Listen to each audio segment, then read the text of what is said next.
Bases dropped on a new round of soccer down here. It's Thursday Thoughts. John, hear you there. Sorry about 906 or even 907. That's really, wow, that's my bad. Downloaded the wrong highlight. And so I had to do some quick re-editing and putting it back in the system. So here's Thursday. Obviously, we'll talk about Atlanta United and CF Montreal. We got highlights, and we'll go through that coming up in just a little bit. After that, we've got news of the morning, big news out of Europe, and Alexander Sefrin, who decided to do something and then not do something that was somewhat directly related to doing something, and then he took a couple of shots. And so there's that. We've got some opening kickoff will be Messi and Friends. I know that'll surprise you. Morning, Alex. And like I said, we'll go through all the news, all the thoughts, all the stuff. Nico Moreno joining us at 10:30, as he always does, to kind of break down everything from the Pacific perspective. And we will roll from there. MLS Next Pro schedules due out today. If it happens during the show, obviously we'll discuss and see what it's looking like for MLS Next Pro and Atlanta United 2 coming up this season. So that schedule, I mean, that season's coming up right before we know it. So it'll be there's a lot to digest this morning on a bunch of different things. In England, apparently they think that VAR needs work. And so we'll get into that. So there's a lot of European stuff to get into, and we'll get into that. There's Messi and Friends. That'll be opening kickoff. We've got Atlanta United. We'll talk about Atlanta United. And whatever's on the table this morning for Tuesday Thoughts, we will drop all of that in this morning.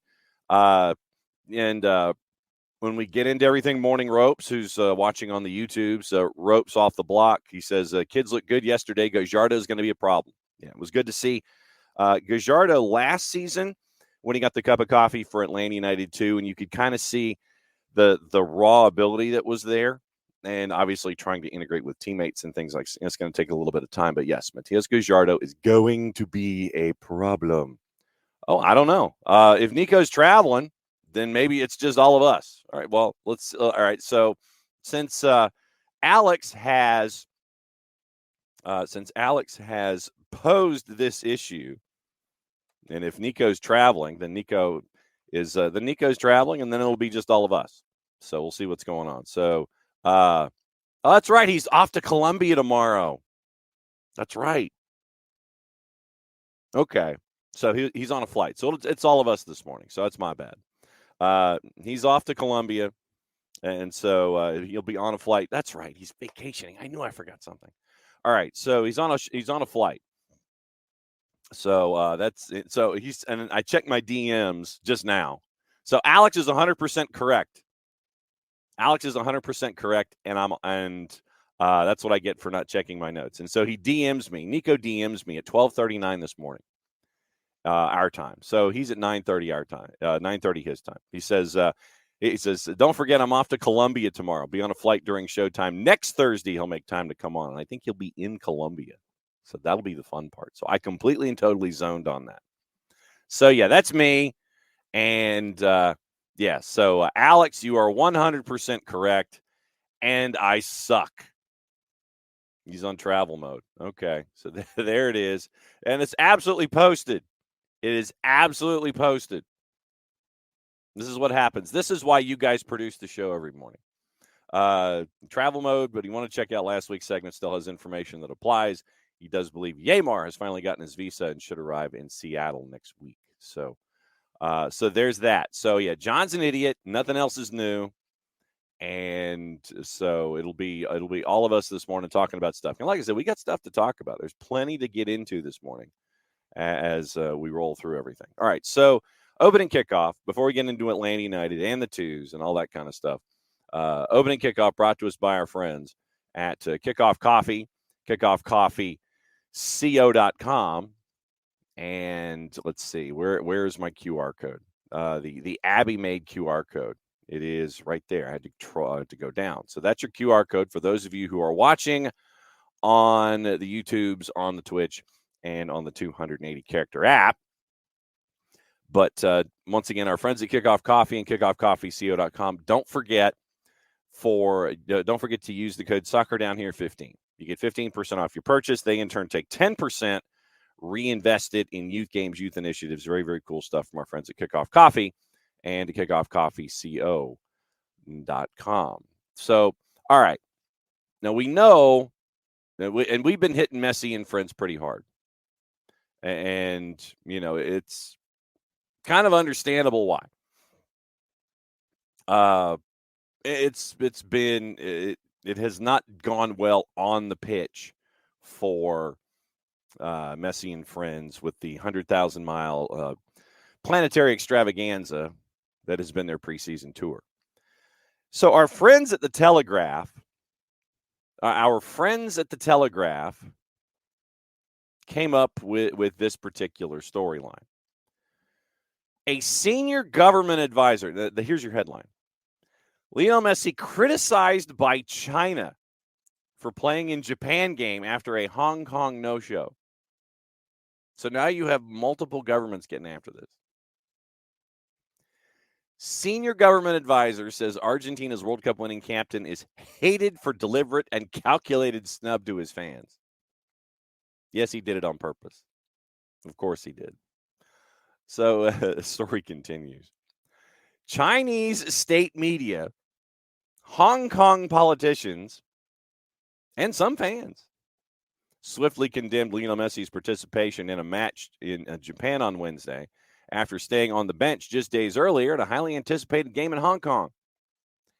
Many in Hong Kong were dismayed on Sunday when the 36-year-old did not come onto the field during a much-hyped Inter-Miami match in front of a sellout crowd with fans demanding answers and a refund. I feel like we should be reading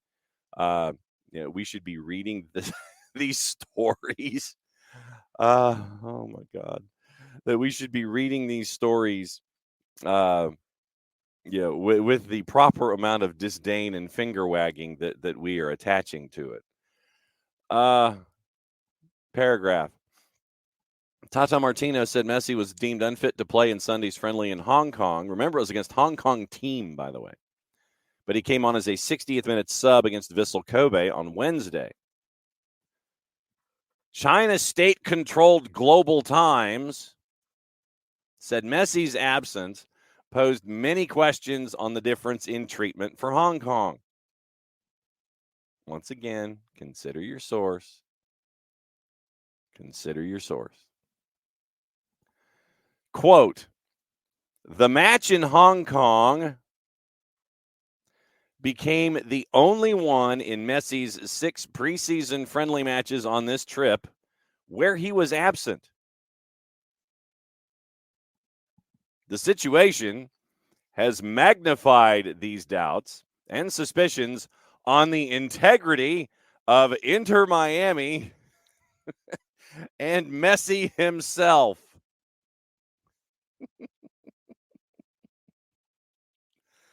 I'm going to read that again.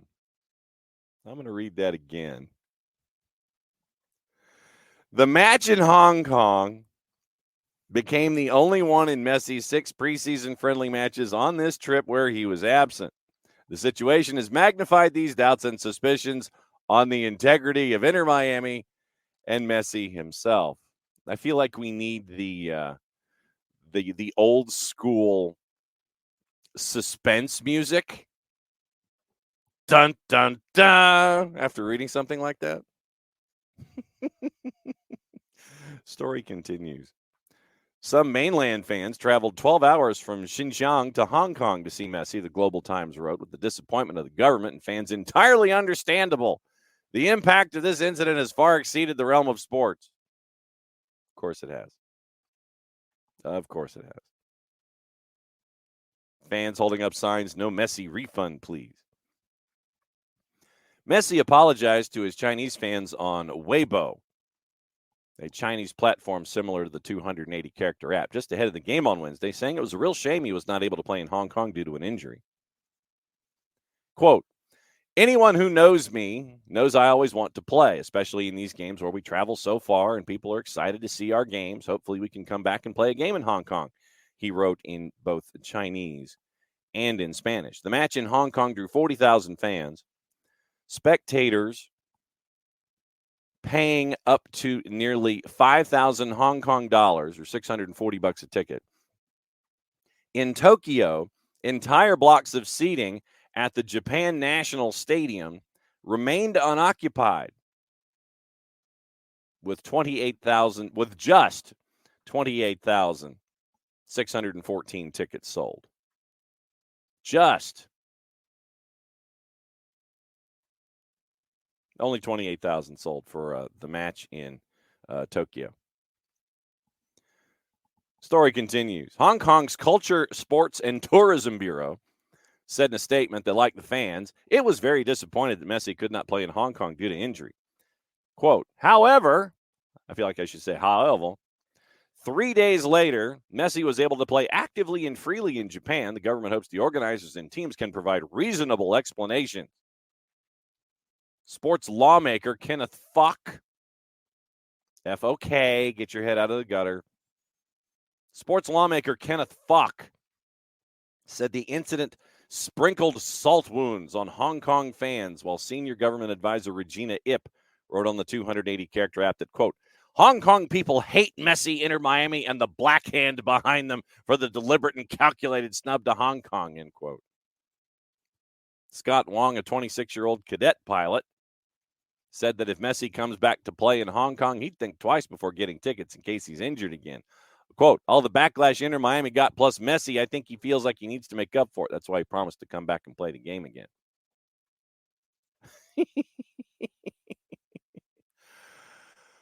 Oh, brother.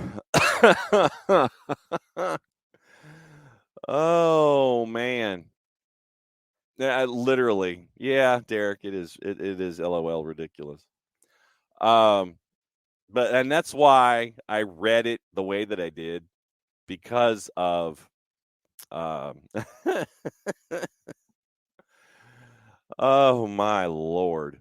Yeah. Messi was injured last season.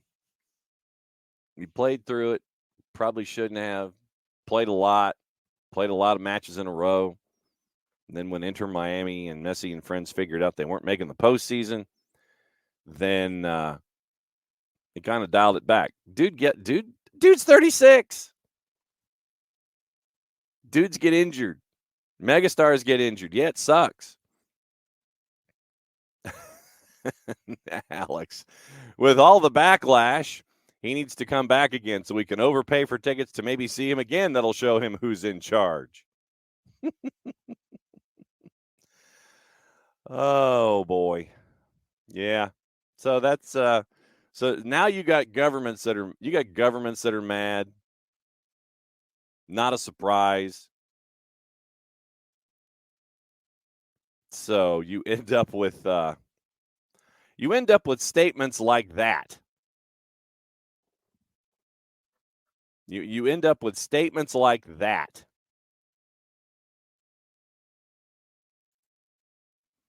And so that's what you end up with when governments get involved in sports. So there you go. So that was I felt like that had to be opening kickoff, just because you end up with governments that are mad. They're mad. They're mad, damn you. Hong Kong people, and nothing like a sports lawmaker with the name of Kenneth Fock. F-O-K, get your head out of the gutter.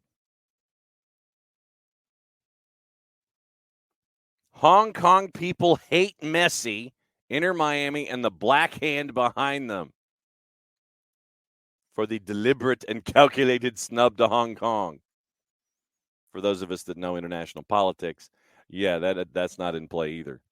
Of course not. Relationships among Hong Kong, China, and Japan. That ain't got nothing to do with nothing. So there you go. That's opening kickoff, brought to us by our friends at Kickoff Coffee.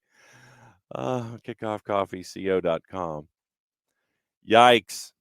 Not necessarily a surprise, mind you, but still a yikes. It's your QR code. For those of you who are watching on Twitch, and once again, don't forget, use the code SoccerDownHere15. You get 15% off your purchase. They, in turn, take 10%, reinvested in youth games and youth initiatives and very, very cool things that they themselves have earmarked. Once again, that's Kickoff Coffee and kickoffcoffeeco.com. Little housekeeping. Remember, that is the scarf to help out our friends at the Marshall Islands. I'm going to have Abby post a note in the Discord about picking them up. They're 32 here locally. If you're outside of the immediate SDH area and Office HD where the Abstermobile cannot get to you, it'll be 35 in shipping, so probably like 37. You can DM me, DM the show, email the show at soccerdownhere@gmail. Express your interest in picking up the scarf to help out our friends at the Marshall Islands, the last country on the planet that is bringing on that has not had a national soccer team, and they are doing so now. Follow Justin Wally on the 280 character app. They just had their first ever futsal cup over the last 2 weekends, and Justin has now made his way back to home in Bosnia-Herzegovina. We'll try to catch up with him in next week and find out about his experience. But that is the scarf that we are using to help out our friends at the Marshall Islands. 32. It's a summer scarf, and you see the design there. So that is, that's your scarf. That helps out our friends at the Marshall Islands. They're trying to do some things here later in the year to try to really start ramping up the idea of trying to figure out who they can have as a part of their first ever national team when it comes to soccer. So 32 in shipping if you're outside of the main footprint of SDH. DM me, DM the show, email us here, soccerdownhere@gmail, and we can PayPal it, we can Venmo it, however you wish, and Abby will be the one to deliver it if it's local.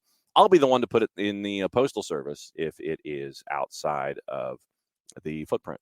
So that's your housekeeping for the morning. And don't forget, you can also pick up the jersey and the bucket hat at the Marshall Islands Soccer Federation website.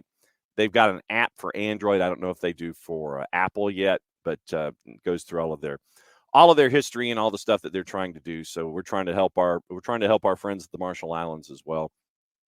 And thanks to Maddie Cruz and the ones and twos, and Liz calls it soccer on the IG for doing the pictures that ended up now being shown internationally to help out a soccer program. All right. Before we get into Alexander Sefrin, that's big news today on a couple of different fronts. Let's get into Atlanta United and what happened yesterday. If Jarrett joins us, we might circle back to it. But obviously, ropes on the YouTubes. He is watching on the YouTubes because apparently Twitch is blocked at work. Morning, Dell. Edgar, keep an eye on Toluca. We'll definitely keep an eye on Toluca. Yes, Rich, happy MLS Next Pro schedule drop day. Absolutely. And Dell, does anyone really follow MLS Next Pro? The fans of the clubs that are attached because of the separation from USL Championship, that's how folks now follow what's going on with their second teams and with their reserves and all the U's that are being developed internally. And I mean, it's a new league, and it's still trying to find its sea legs. And you're now getting independent ownership, which is something that they also wanted in MLS Next Pro when they wanted to try to have the league grow. You've got a team coming in Carolina Core. You've got Chattanooga FC, who has transferred over from NISA. They're going to be a part of things. They're going to be in the blast-off battle in Huntsville. By the way, we're going to catch up with Huntsville City Football Club head coach Jack Collison later this afternoon. We'll play that interview tomorrow morning in the A block at 9 o'clock.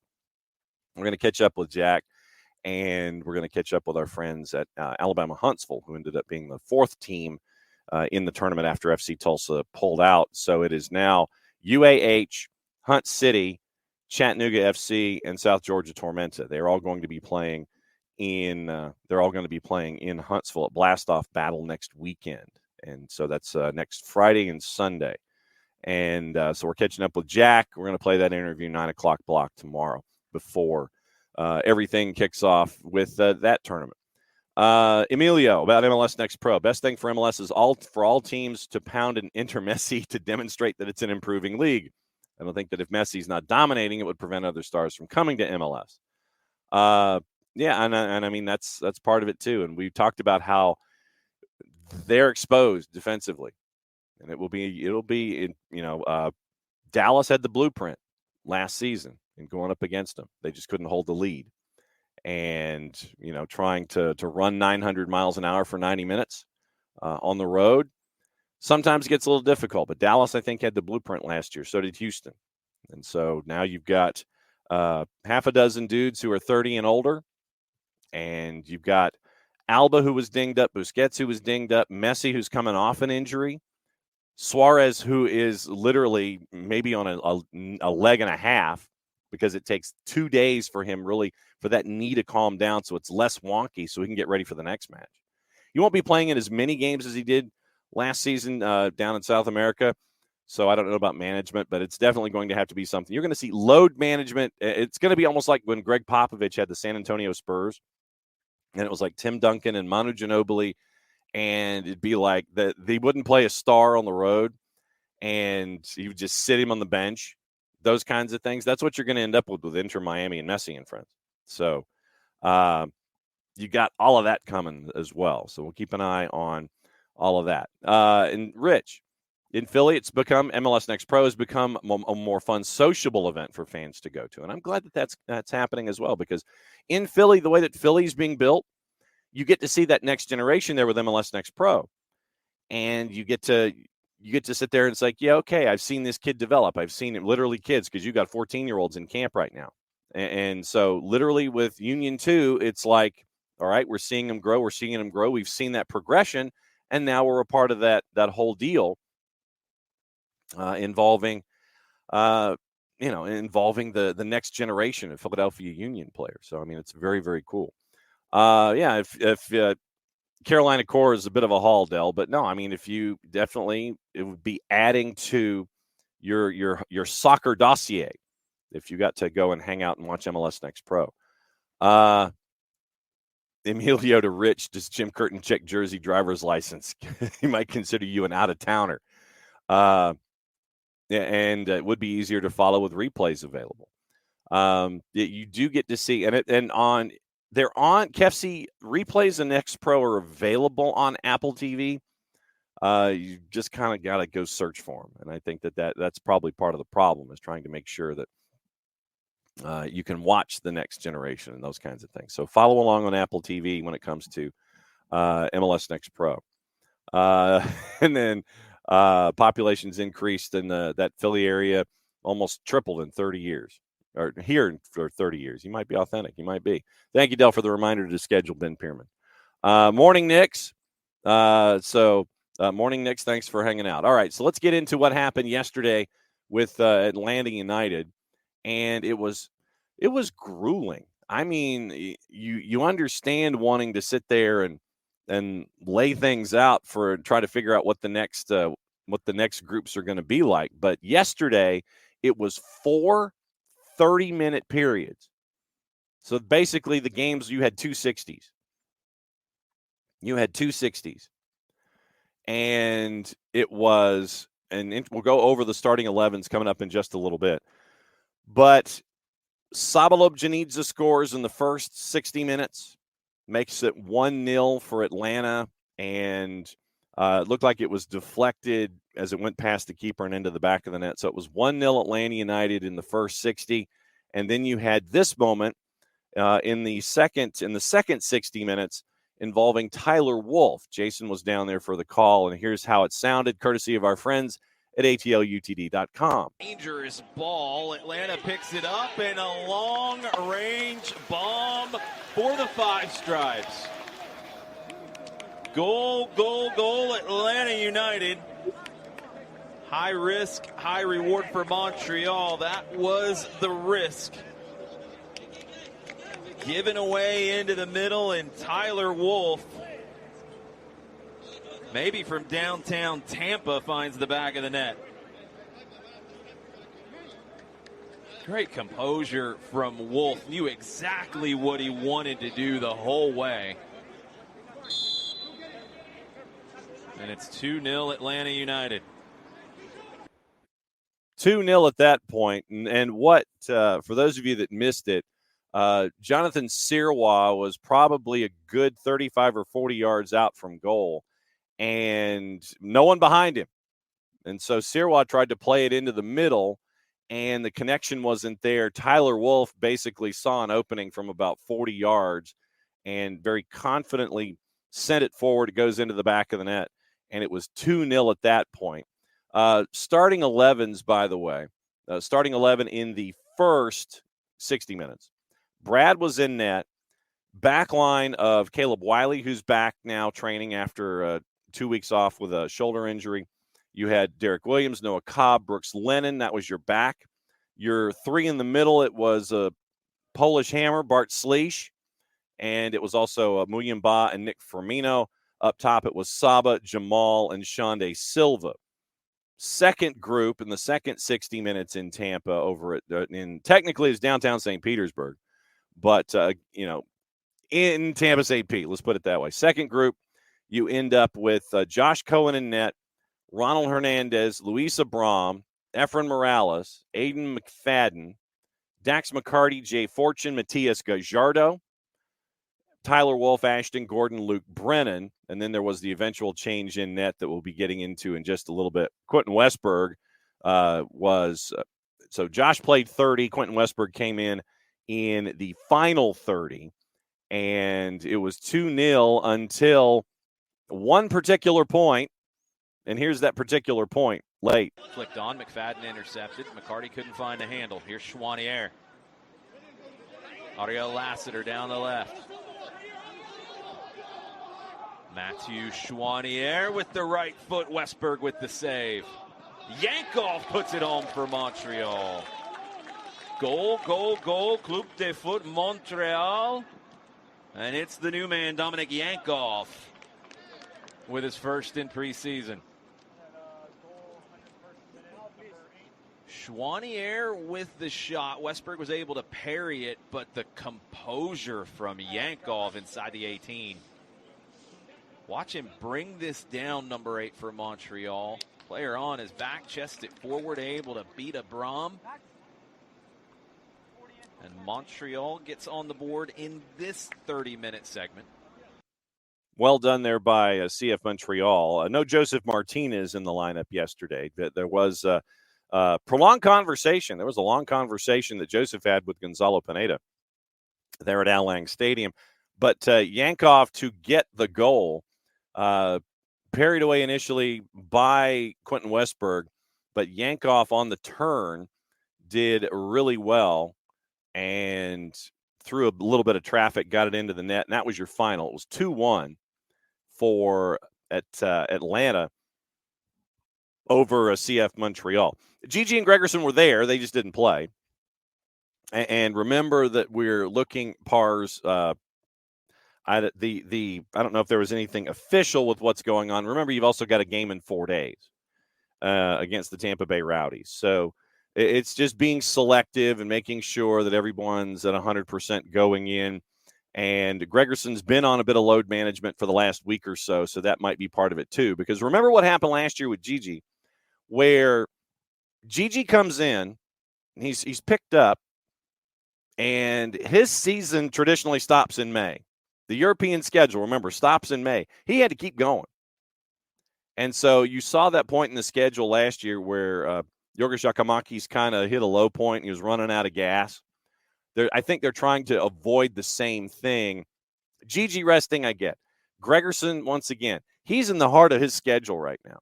And you've got to have him last from now until October. And you don't want to have one of your center backs running out of gas in the summer. So I get the load management early. It's like, all right, get him, almost decompress him from the European schedule, then get him integrated into the Major League Soccer schedule, and then that's my perspective on it. There is no basis in fact at all with any of it, but my guess is that you almost want to try to decompress Stian Gregerson from the European schedule, and it's like we know that you're halfway through your schedule, so chill, everything's fine. You can decompress, get acclimated to the MLS schedule, and we'll have you later on in the year. And Kefsi, does make the point. It's also trying all the different combinations because, I mean, remember, Derek mentioning that Noah Cobb is looking great. And when you got Derek Williams, who's new, Noah Cobb, who at this point is probably going to be getting some first-team minutes. You've got Abram and Lennon and Wiley and Hernandez and McFadden and all of this stuff that you're trying to blend together. And you got to do it in a week and a half and figure out who's staying and what your combinations are going to be. You got a good idea as to what they are. But how do these guys integrate? Because there's going to be points in the schedule, national team duty, schedule compression, what have you, where these guys are going to have to work together. So, you're checking out the talent that you brought in, you're checking out the talent that you have that you're bringing up, and it's like the up is coming and the new is coming in. And so how does this recipe come together? So I think that's part of it too, in trying to get everyone adjusted. I mean, you're going to have the same thing with Bart Sleesh at some point. We know that Sleesh is a workhorse. He absolutely has. He wants to be out there as much as humanly possible, but you've got to manage Bart Sleesh at the same time. And so that will be a part of this as well, because Legia Warsaw, I think, was past the halfway point of their schedule in Europe, and you've got European competition and all that other kind of stuff. And so this is that delicate dance early on. You're bringing folks in from Europe, and then, okay, and how do they work forward? So Kefsi's spot on. Mosqueda, I think, is the only one. Mosqueda has an injury. Not sure who else. I think Mosqueda is the only one left with an injury, and I think it's another 3 weeks. So then you end up with Mosqueda coming back to help out things on the wing. Because Caleb, it was 4-6 with Mosqueda, and it was 2-4 with Caleb. And so Caleb is back, and so it's probably another couple of weeks with Mosqueda on the bench. Pars, what's the earliest Almada will be back and the latest? Let's take a peek at the schedule. CONMEBOL Olympic qualifying. And I know that there are a lot of you who are faster on the computer than I am. The pre-Olympic tournament. All right, let's see. Where are we here? The CONMEBOL pre-Olympic tournament. I know this is fantastic. This is fantastic TV here. All right, so we plowed through the group stage, final stage, Argentina over Venezuela. So the earliest, in theory, because the matches are later today, and then when we get into what to watch and where to watch, keep an eye out on FS2. 4 o'clock, 7 o'clock is your CONMEBOL, as your round of your semifinals. And you end up with, you've got a couple of matches here in the 8th and the 11th. So the 8th and the 11th is what you're looking at. This is the next round. Argentina over Venezuela in the finals stage. The final stage is a group of 4. And so you've got the 3 matches to go from there, and then it continues and goes. And yeah, so final stage, I know it's kind of confusing, but right now, if Argentina does not make it out of the final stage, let me see if I've got this right. All right, so the final stage, ranking, taking into account the final stage, exception of red and yellows. And Derek Etienne Jr. is also injured, I think. Yeah, and so that's an ankle, I think, and so that's another couple of weeks there. Final stage: Paraguay, Venezuela, Argentina, Brazil, and you've got matches on the 8th and the 11th. If Argentina does not make it out of the final stage, and they're not one of the final, the final 2. So the final stage is what we're staring at. I keep thinking that this is a knockout tournament. It's not. All right, so final stage. Earliest and latest is going to be the same date. The last matches in the final stage are on the 11th. So you've got matches today and on the 11th. Then they get to determine who goes to the Olympics. We'll find out if Argentina is going to the Olympics, and once again, that would be something where Lionel Messi would be a part of the squad. But earliest and latest is going to be the same date. February 11th is the date of the last matches in the final group. You will have played your last matches, and we don't know what times. It might be simultaneous just to determine who's going to be doing what. It's in Caracas on February the 11th. Don't know the times yet. But today is round 2 in the finals stage. So in a perfect world, you could end up with Thiago Almada coming back by, say, Sunday or Monday. So Monday, probably. Monday, he'd probably be coming back into camp, and everybody be sitting there and handshaking. Hey, how you doing? How you doing? Man, I'm really tired. Blah, blah, blah. So as of right now, and this would be a big oversight for the event network known as for Fox Sports. But right now, it is not listed as being televised. But keep an eye on FS2 since they've done the entire CONMEBOL tournament. 4 o'clock is Argentina, Paraguay. 7 o'clock is Venezuela and Brazil. All played in the same stadium, and man, that surface is getting chewed up. Argentina, Paraguay, 4 o'clock. Venezuela, Brazil, 7 o'clock. Probably the earliest that he could be in, or the latest, is going to be in some kind of plane demand, PLANE. So I would say Monday, Thiago Almada comes back into camp, regardless of what happens. Question from Emilio. Are there any other continents doing pre-Olympics qualifying? Not at the moment because, you've got pre-Olympic qualifying. I'm thinking that you're looking at AFCON and the Asia Cup. So technically it would be those. And you're looking at that right now going on simultaneously. Great run by the Ivory Coast in their home country. Who knew that would happen? So let me check to see if I'm talking out of school when it comes to CONMEBOL pre-Olympic tournament, men's tournament in Paris.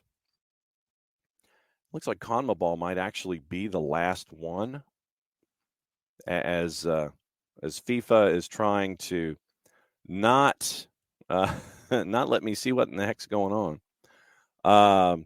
I don't care about that. All right, so not qualifiers. See, I love how FIFA doesn't want to do anything like this. Get ready for the men's tournament in Paris. There we go. Okay. 24th July to August 9. Qualified nations 6. So it is the AFCON and Asia Cup are the only two that are left in play in addition. So it's AFCON, Asia Cup, and CONMEBOL. These are the only 3 that are left. So I was right. Mark down the time and date. I was right on something. AFCON, CAF, CONMEBOL. Those are the remaining spots. Asia Cup, top 3 teams qualify automatically. 4th place finishers go into the AFCON, CAF qualifier. Top 2 finishers in CONMEBOL will make it. An Asian team and an African team will square off for the 2024 Paris berth, and it will be the ones outside of that window. So 3.5 remaining spots. So the top 3 from AFCON go in.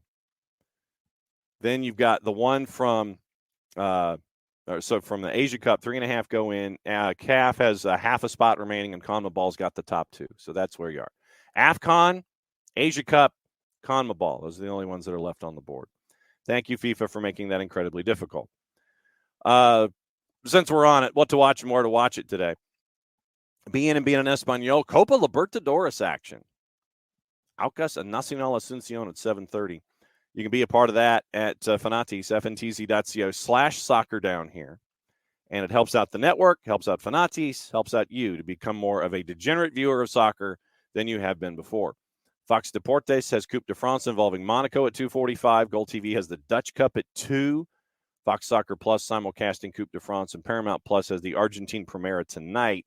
Huracan and Independiente at 6. Rosario Central and Independiente Rivadavia at 7. So it's a light schedule, but seriously, keep an eye out on FS2 for the pre-Olympic tournament now that the times have been decided at 4 and 7. Argentina, Paraguay, Venezuela, and Brazil. Vamos Venezuela!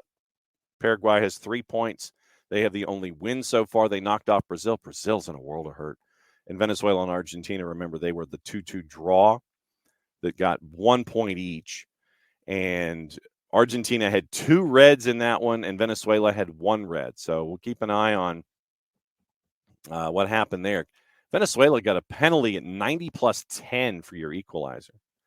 So keep an eye on Venezuela absences. Keep an eye on Argentina absences, as Argentina finished with 9 in that match. But today at 4, today at 7, and then on the weekend on Sunday, time to be determined, it will be Paraguay, Venezuela, Brazil, Argentina to determine the top 2 teams in the final stage to CONMEBOL to see who gets to the Olympics. So there you go.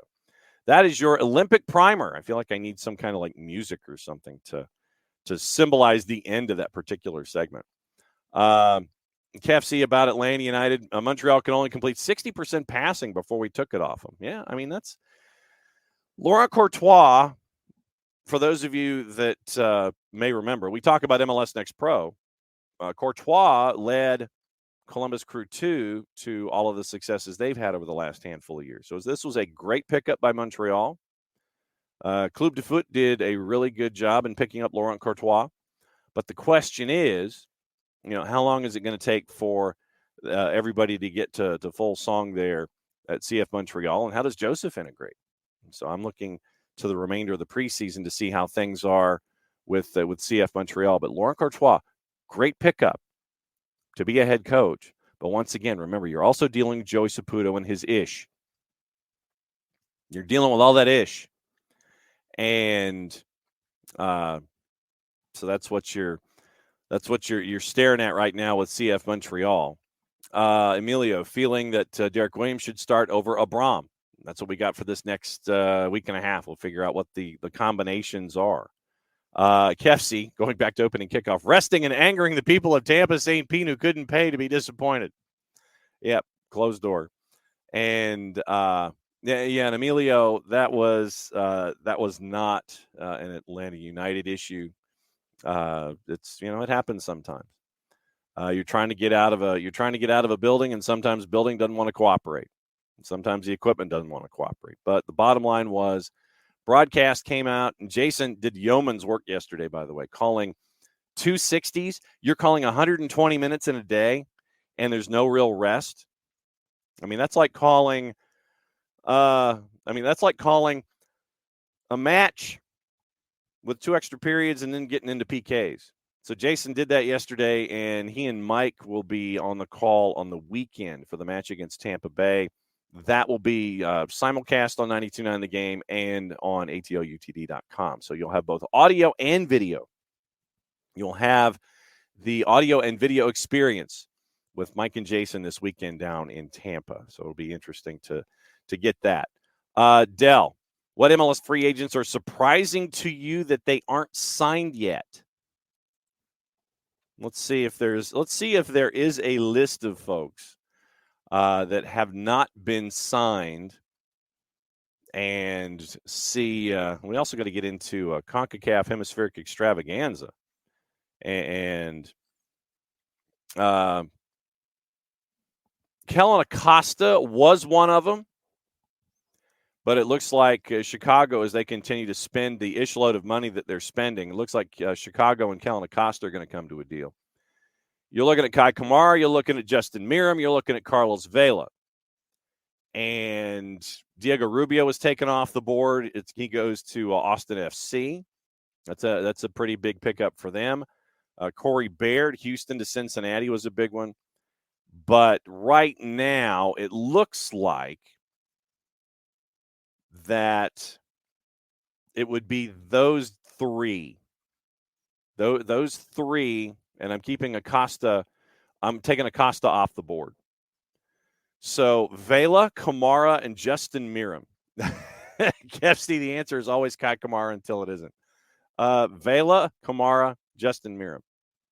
So that's those are the top three on the board. The question is, I mean, honestly, does Carlos Vela want to come back?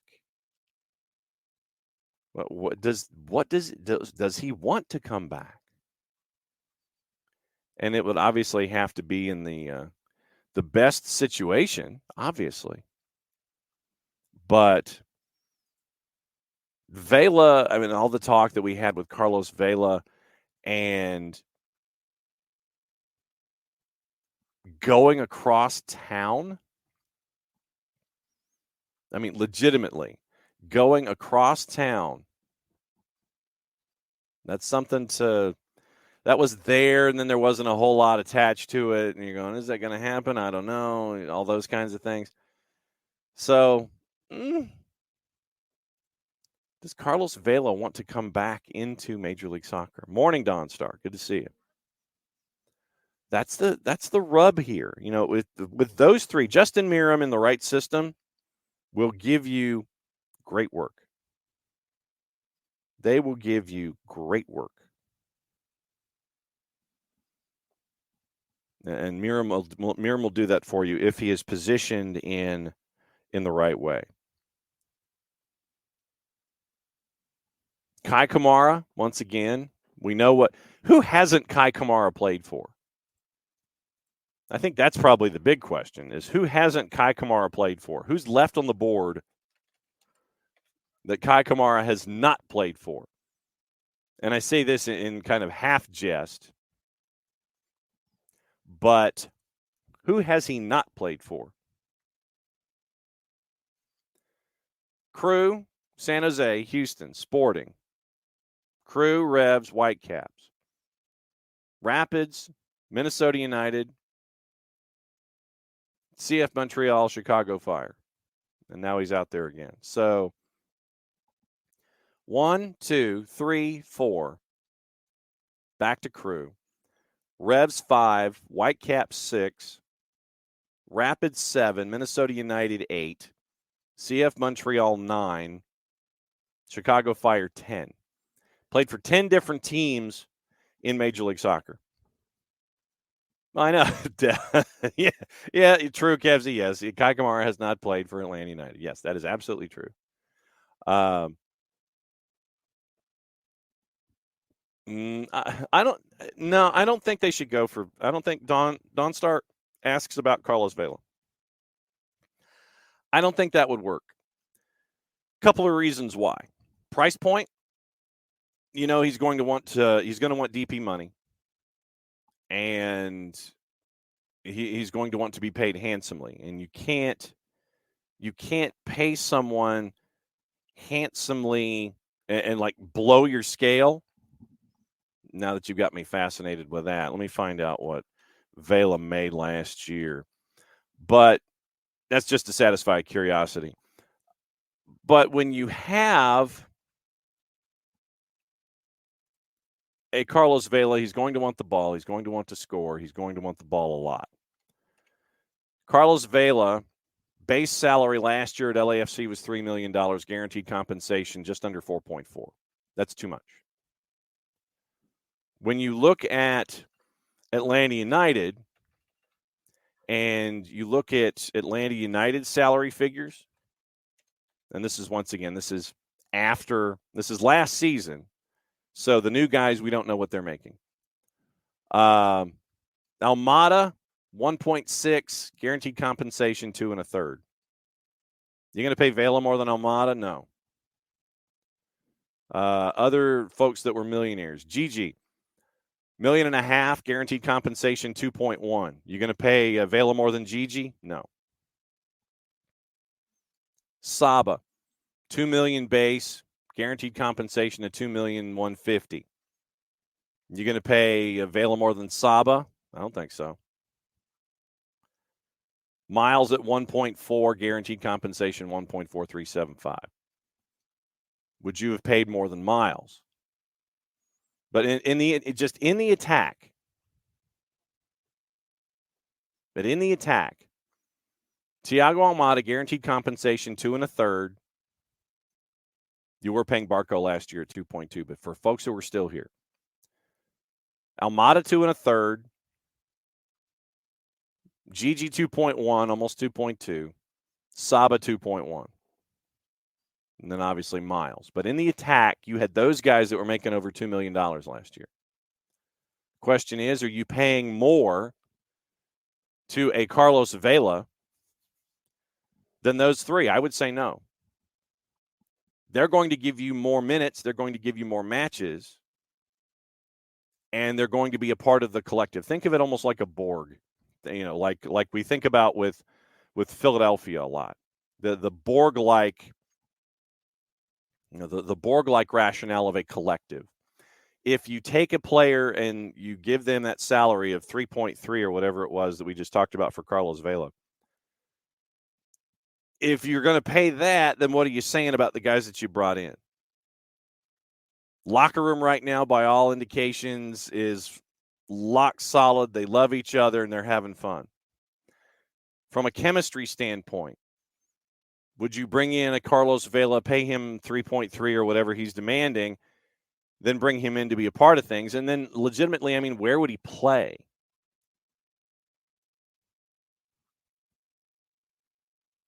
Where would he play in this environment? And he's taking minutes away from folks. I would think right now with what you've built, for someone who's in his mid-30s, who's not going to be able to give you every single game, every single time, even in schedule compression and those kinds of things, that you have folks like Gigi and Saba and Shande Silva and Jamal Tiare and all of those folks up front. I think it wouldn't fit. It wouldn't fit on the field. Off the field, once again, he's going to want to get paid 3.3-ish or something like that, as far as we know. He has not said anything publicly about, I'll take a pay cut to play for a winning team. We haven't heard anything like that. So I wouldn't pick up Carlos Vela. I like the way that this team is being constructed right now by Carlos and by Gonzalo Pineda and the coaches in the front office. I like how this team is being constructed. You bring in someone like Carlos Vela, who's going to want the ball. It's going to be a bit of a black hole when it comes to the system that you have currently in place. So there will be a team in Major League Soccer, and shoot, it might even be LAFC. Because LAFC's only got like 18 dudes. I mean, Don Starr, he could end up going back to LAFC because they need bodies. That could be the end game in all of this. But to bring him to a team like Atlanta United, I think upsets everything that you've been trying to build over the last year plus. So that's my 10 cents. Dell, if Kamara wants to collect jerseys, he could just buy them online. That's true. That is absolutely true.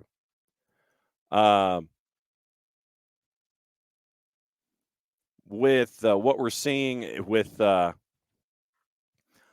friends in the chat, Rich letting us know, apparently, from our friends at Crossing Broad, we had mentioned, and literally this just popped up, we had mentioned, in football down here, the Eagles are heading to Brazil. And they are going to be playing in one of the NFL matches. I think it's on a Friday night. So you will have parts of the schedule almost where National Football League teams will be playing every night of the week. Apparently, and once again, thank you to Rich for doing this kind of research. They're going to be playing at the home of Corinthians, Neoquímica, in Sao Paulo, Brazil. Founded 1910. And there's a problem. Our friends at Corinthians hate the color green. And this is what we said, and this is what we meant when we said that Eagles fans, when you go, you better be yes sir, no sir, yes ma'am, no ma'am, thank you. Don't do silly stuff. First off, it makes the National Football League and the Shield look bad, but second, you might be in a world of hurt.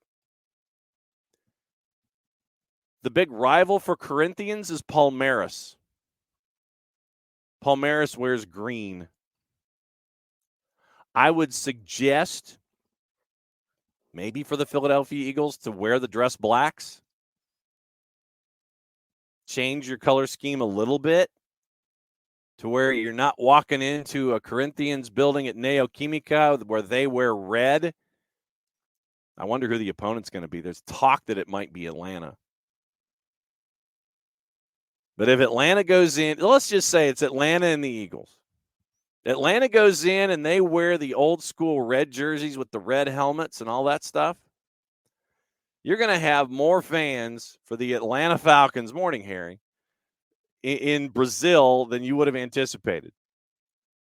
The Eagles are going to have to take this very, very delicately. The Eagles fans are going to have to play nicely.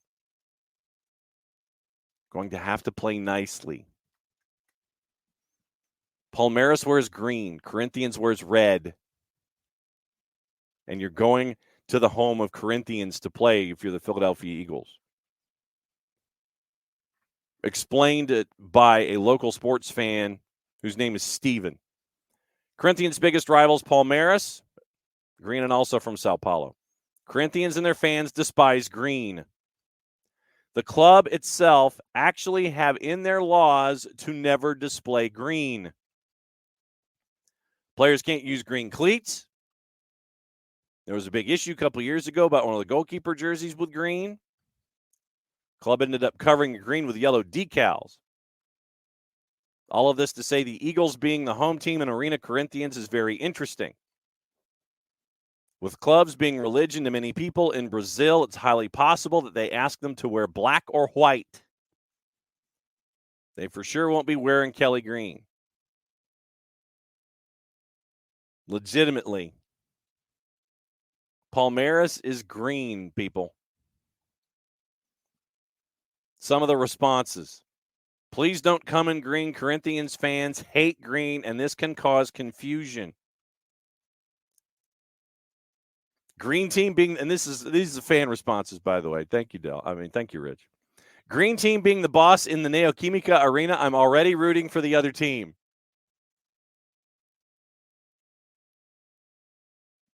Obviously, the team plays in green, so let's all root against the Eagles as usual. Cry, Eagles, cry. How ironic is it that they put a green team as the home team at Corinthians Stadium? They will have a heart attack when they find out that the Eagles are green. Oh, boy. Yeah, Kevin Kincaid over at Crossing Broad with our friendly read this morning. The Eagles and the NFL are going to have a question. What do you do?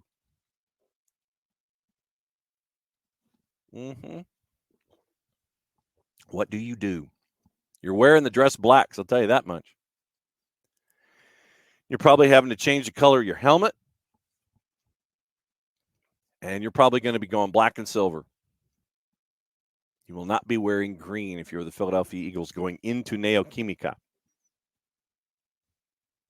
Man.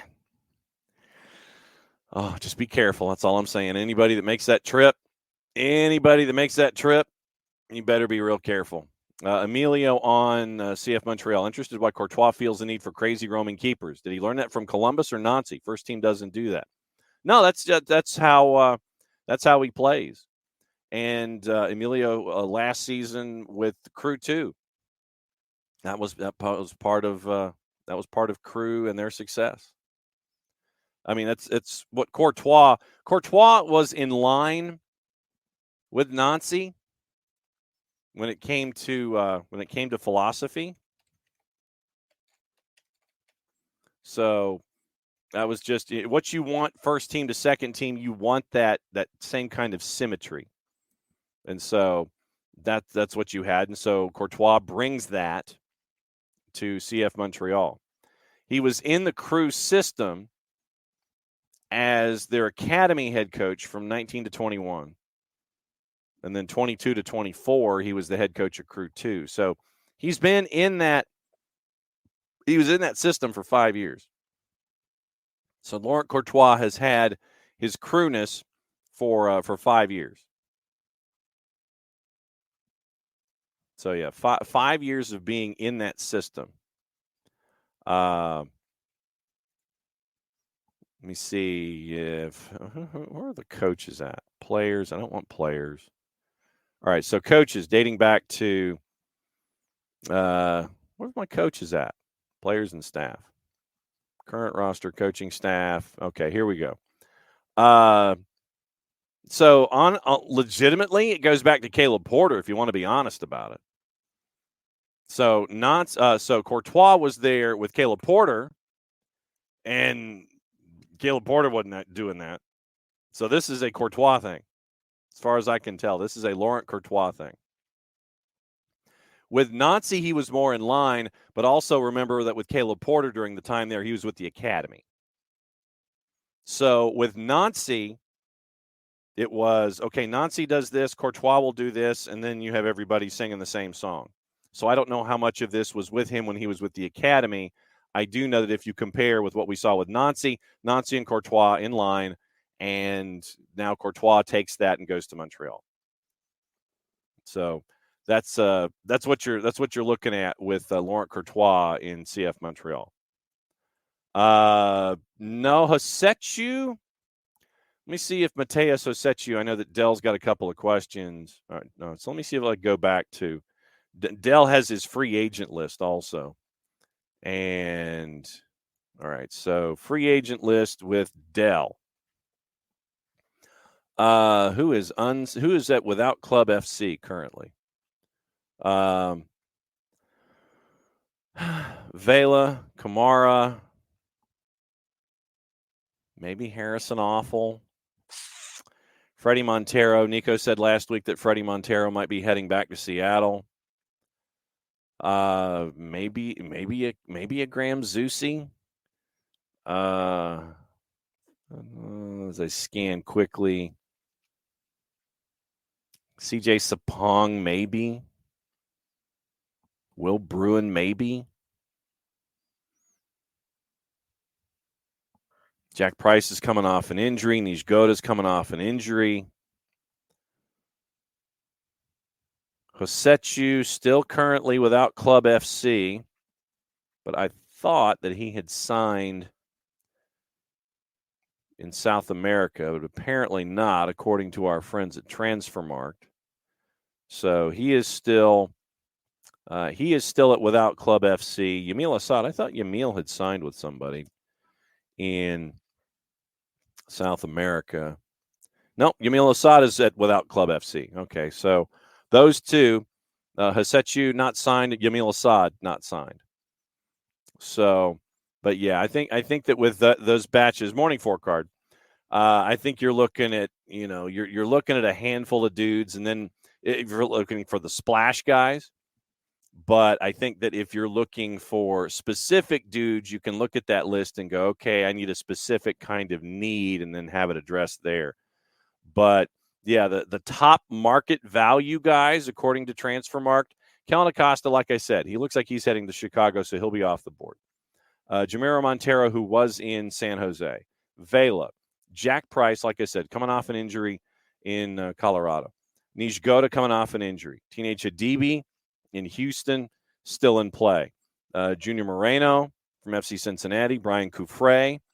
Hosetsu. Tomas Vatslik in net, who got no run whatsoever in New England. Hebert, who I think has aged and injured himself out. Romel Kyoto. Jimmy Madronda. Zachary Broguiar, which is an interesting one. Cameron Duke in Kansas City. Danny Musovsky, who I think has a home now. Amar Sadic. I think Amar, if Amar wants to, first off, I think if Amar wants to get into coaching or into commentary, I think he'd be great at either one. But I think if you're looking for a lock-it-down midfielder that and he already said his goodbyes to Atlanta United on Insta. But I think if you're looking for a lockdown midfielder that you don't need to have start every single day, but could if you need him to, very intelligent player, great guy, great locker room guy, I think Amar Sejdic would be a fantastic pickup for somebody if that's what he wants to do. If he wants to, if Amar wants to come back and do another season in Major League Soccer, like I said, I think going into coaching, I think Amar Sejdic would be great. Very intelligent, very, very deep thinker. Very, very intelligent player. So I think Amar Sejdic could help somebody out off the bench. But I think that, Amar, when he wants to go to that next step in coaching, I think he'd be fantastic there too. All right. So we haven't even gotten into the international stuff this morning. Okay.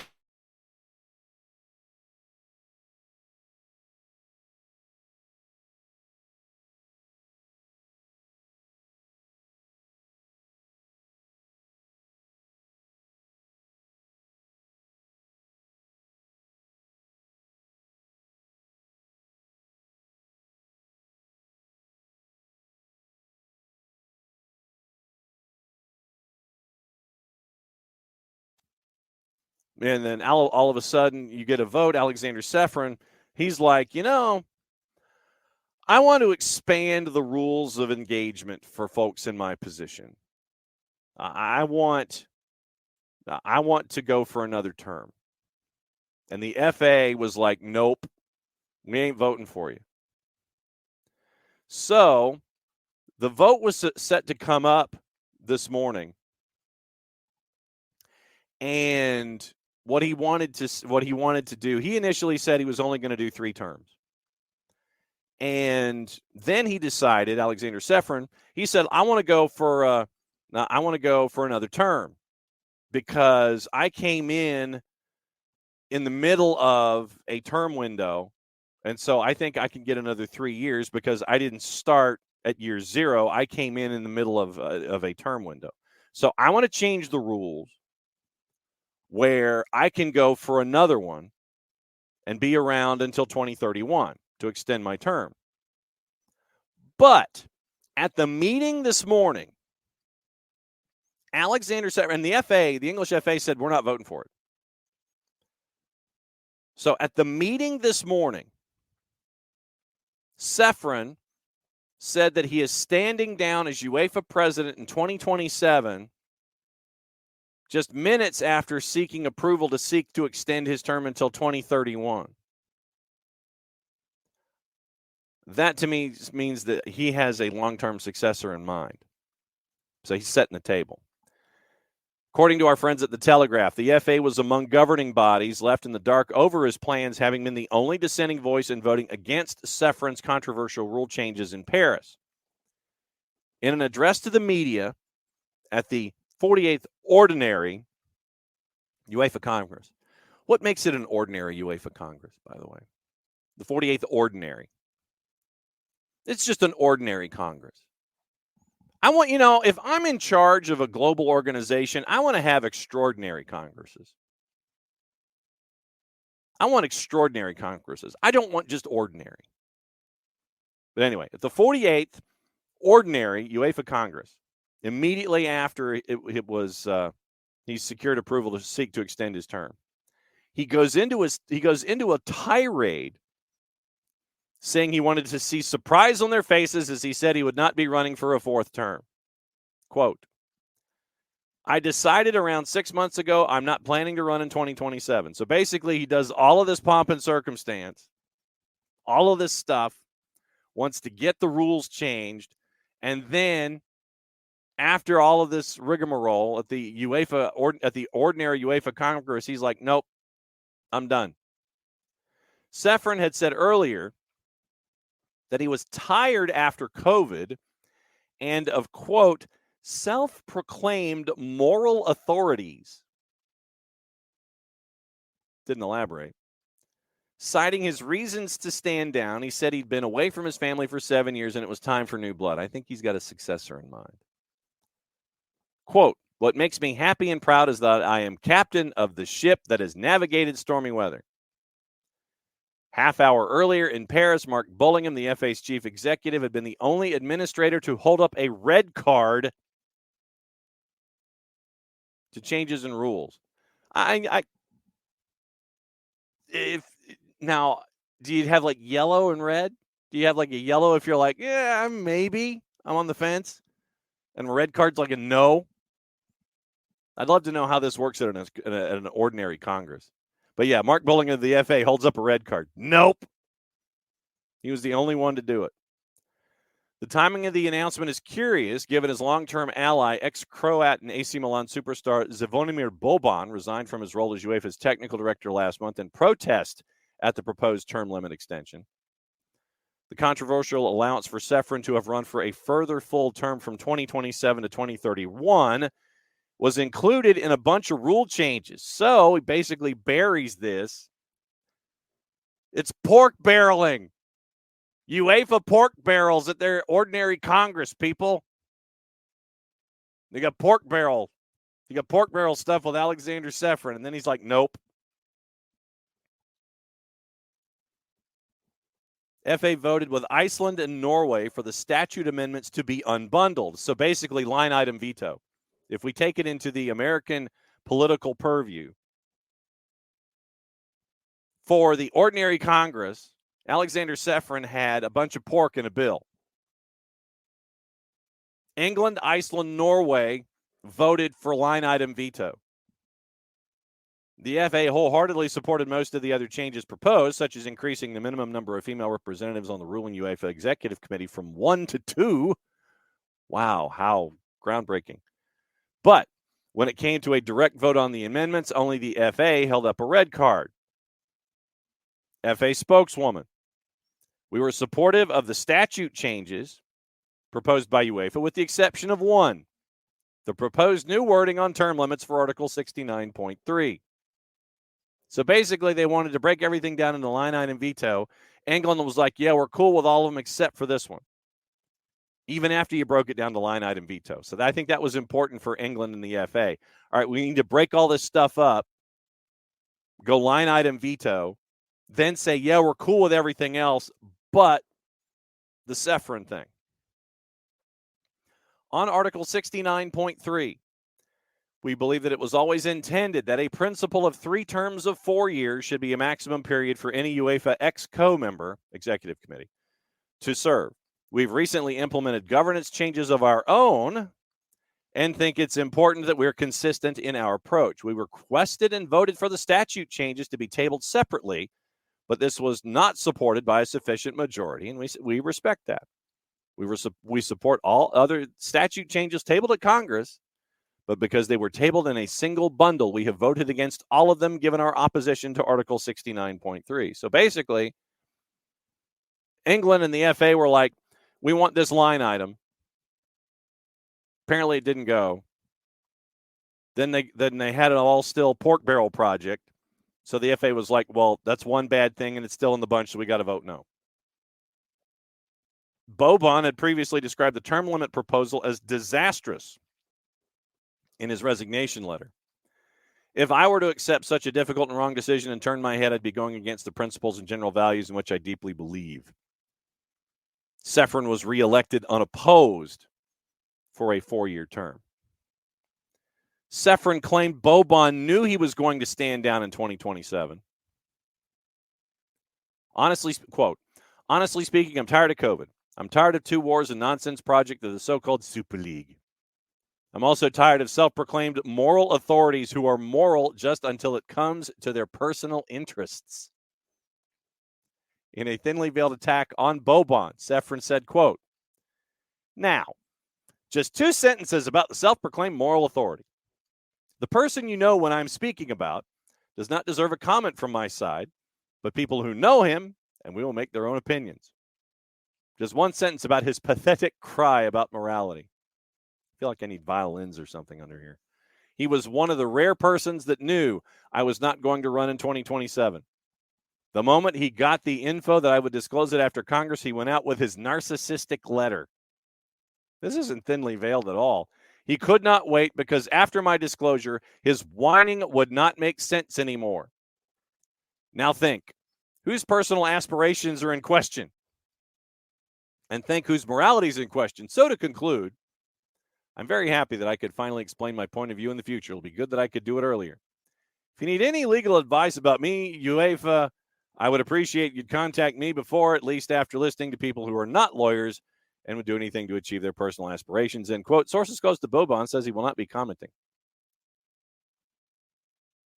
Intentionally did not want to disclose my thoughts before because of two reasons. First, I wanted to see the real face of some people. And I saw it. I saw good parts and bad parts. And, of course, I didn't want to influence the Congress.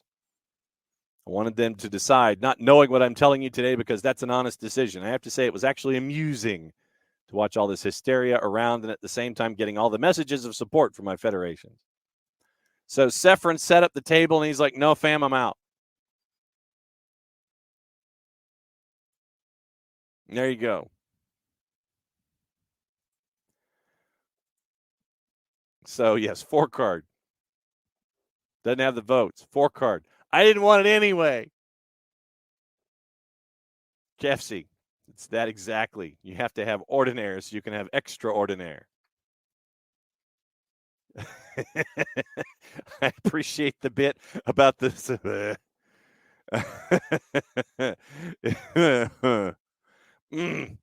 All right. Back to Atlanta United since, like I said, it's free-flowing Thursday.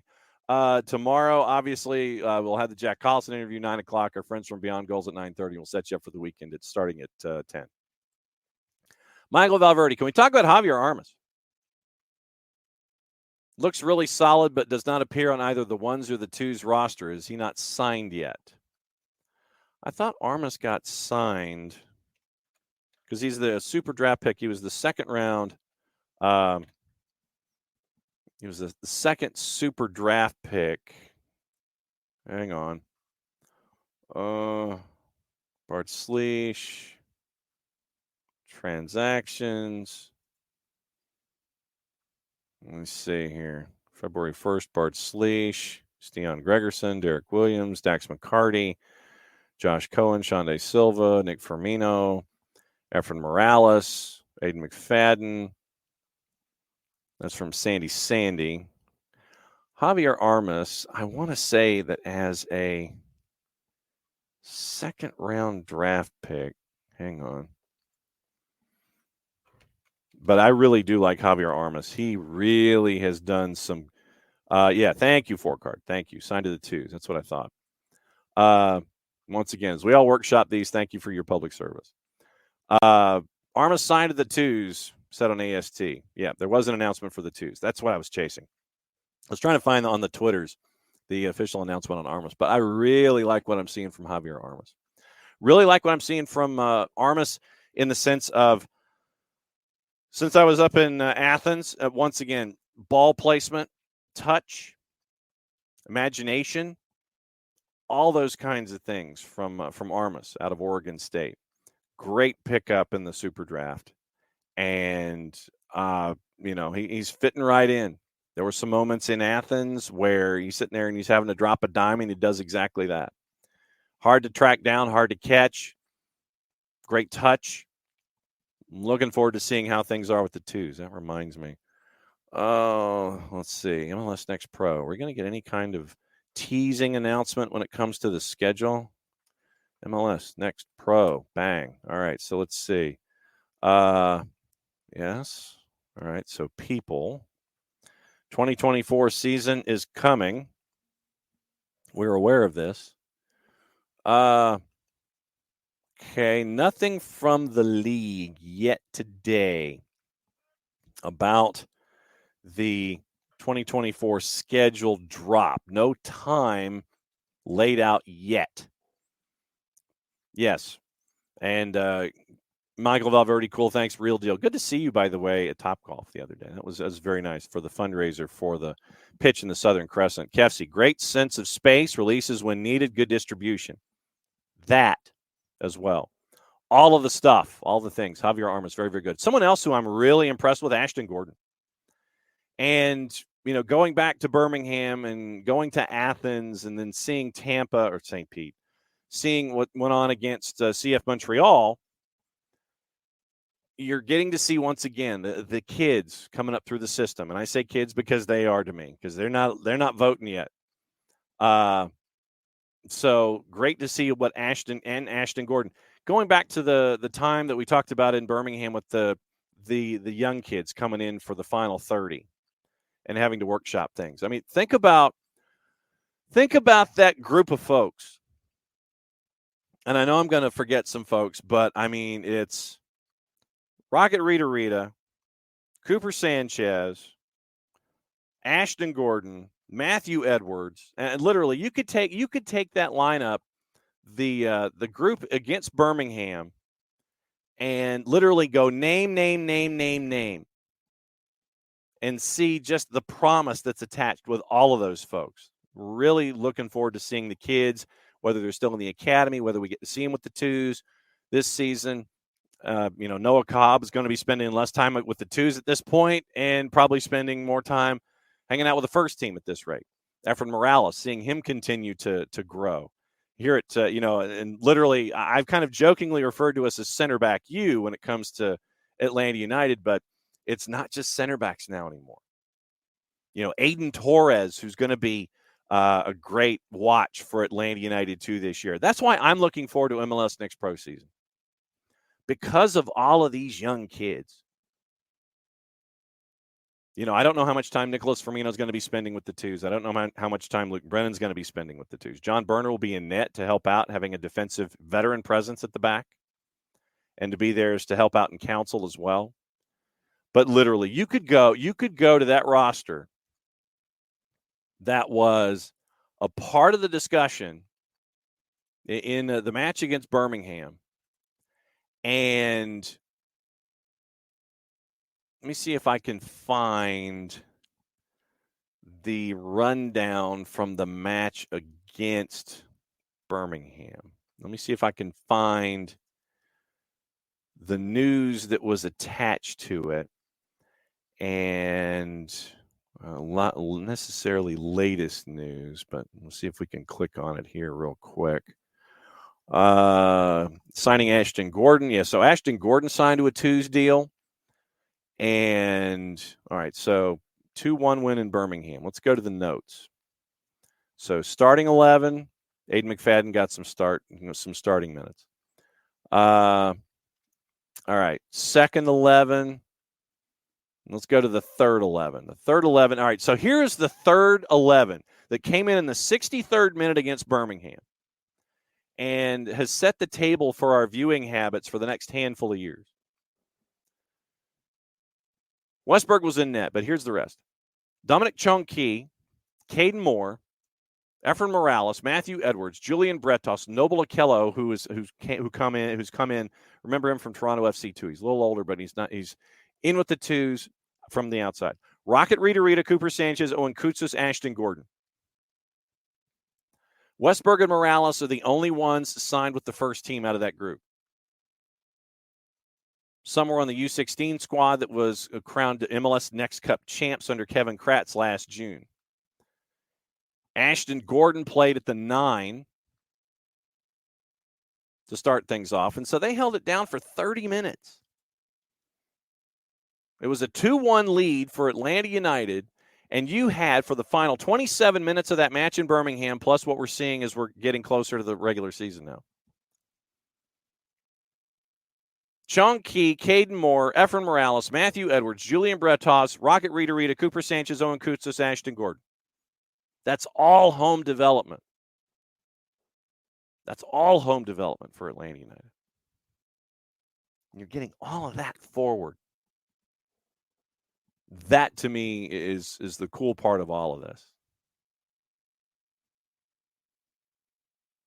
Really looking forward to the future as it is laid out here for Atlanta United. Really looking forward to it. So Man, I'm looking, and that's why, when we talk about the MLS Next Pro schedule, and we're going, yeah, man, and everybody's like, MLS Next Pro schedule, what? That's why. But when you have stuff like that, that's why it's like, yep, that's the one that we're looking at. So, really looking forward to it. Other news going on in overseas. And you know how we talked about things here in the U.S. and how things might change up a little bit. We talk about sin bins and all this kind of stuff.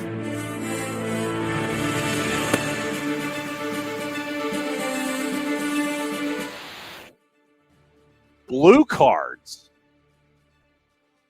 I don't know if you've heard about this, but blue cards are now going to be a part of the discussion. Ben Rumsby. The new card will see players removed from the field for 10 minutes if they commit a cynical foul or show dissent. Part of a sin bin trial. It's going to be announced tomorrow. IFAB has signed off on what would be the first new card to be used in the sport since the advent of yellow and red at the 1970 World Cup. Sin bin protocols, it'll see players removed for 10 minutes.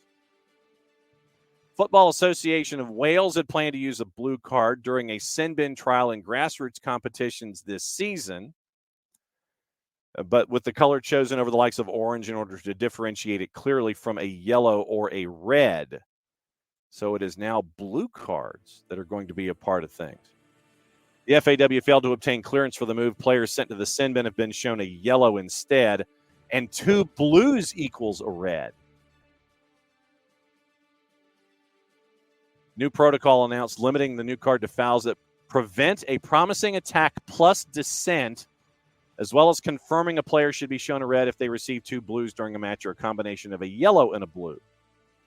So 2 blues is a red, 2 yellows is a red, a yellow and a blue is a red. Top-tier competitions will be excluded from the initial testing in the professional game in case the protocols require further refinement. But elite trials could still begin as soon as this summer. That might include the FA Cup, Women's FA Cup, with the FA considering volunteering next season's competitions for testing. They won't be used in the European Championships or next season's Champions League after Alexander Sefrin told the Telegraph last month, completely opposed to them, adding it's not football anymore. But now, with Alexander Sefrin gone, you wonder if they revisit it. European governing body, meaning UEFA, nevertheless could be forced to introduce them as, if expected, trials lead to them being added to the laws of the game. IFAB first agreed in November to test the rugby-style measure in elite competitions like the Premier League. They've worked successfully for, interesting choice of words here by Ben Rumsby, tackling dissent for many years. Grassroots and youth level new trials also see him punish tactical fouling. Now, see, okay. New trials also see him used to punish tactical fouls. Come on. See, now this is what you're trying to extend the offense here. I don't know about that. IFAB also approved a global trial of another rugby union rule. Only will see team captains allowed to speak to the match referee about a decision.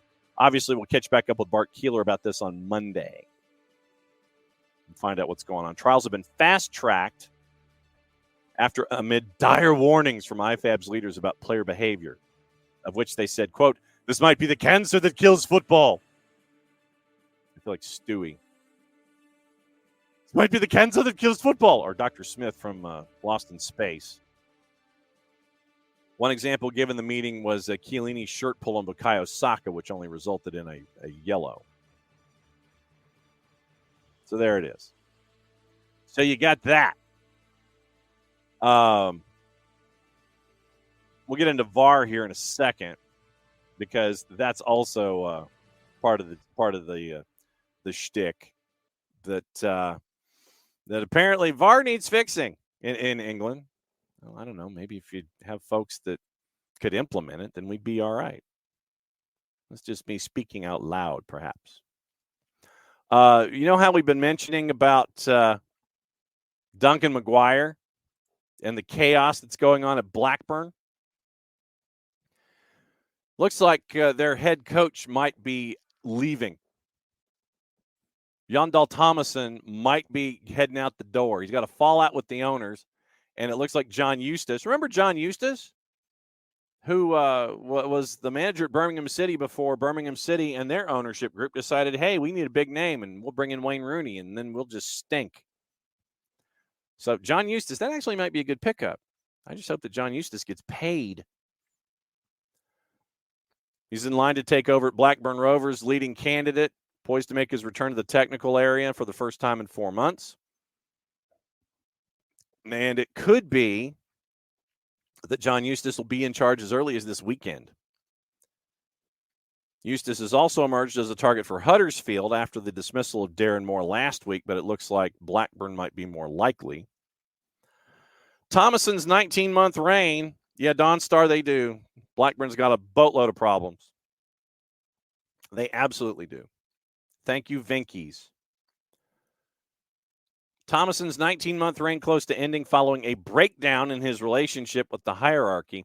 Venky's, which is kind of like Tyson or Purdue to us, have slashed the club's transfer budget, and even in the Telegraph, they mentioned the Duncan McGuire fiasco.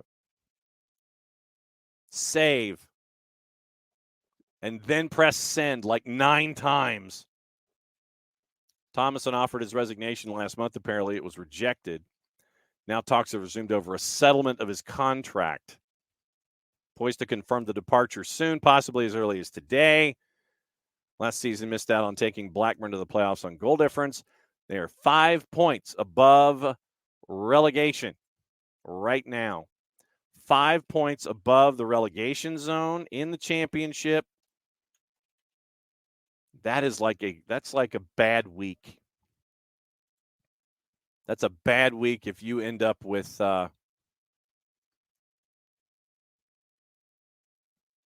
if you just man, if you hit a breaking point, I would too. I would definitely hit a breaking point with Blackburn Rovers if I was them. They have not announced, meaning Blackburn, they have not announced anything involving Thomason yet on their website this morning. But you feel for the Blackburn fans. You feel for the Blackburn fans in this situation. You really do. So you end up with all the chaos that's going on right now. Now, apparently I'm supposed to verify my existence to get into my account at the Sunday Times.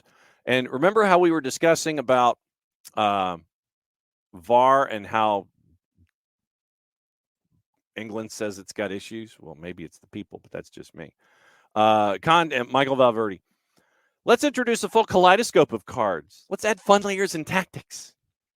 Make Jason's job really interesting, no doubt. I mean, all right. So we're in Thursday Thoughts. We got a half hour to go. What colored cards would you introduce, and what would they be for? Fine. If they want to bring in blue cards for sin bin and dissent, and 2 blues equals a red, I always thought that yellow and blue made green, but that's just me. What color cards would you introduce to drive Jason crazy?